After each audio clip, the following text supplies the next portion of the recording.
সৎপাত্র লিখেছেন সুকুমার রায়। শুনতে পেলাম পোস্তা গিয়ে তোমার নাকি মেয়ের বিয়ে।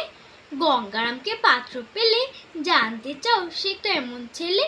মন্দ নয় সে পাত্র ভালো, রং যদিও বেজায় কালো। তার উপরে মুখের গঠন অনেকটা ঠিক পেঁচার মতন। বিদ্যে বুদ্ধি বলছি মশাই, ধন্যী ছেলের অধ্যাবসায়। 19টি বার ম্যাট্রিক এসে ঘায়েল হয়ে থামলো শেষে। বিষয় আশয় গরিব বেজায়, কষ্টে সৃষ্টে দিন চলে যায়। মানুষ তো নয় ভাইগুলো তার, একটা পাগল একটা গোয়ার। আরেকটি সে তৈরি ছেলে, জাল করুন গেছেন জেলে।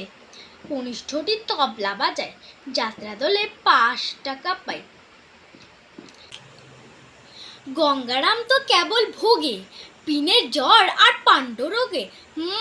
কিন্তু তারা উচ্চ ঘর, কংসরাজের বংশধর। শ্যামলাহিরি বনগ্রামের কি যেন হয় গঙ্গারামের। যা হোক, এবার পাত্র পেলে এমন কি আর মন্দ ছেলে। ধন্যবাদ।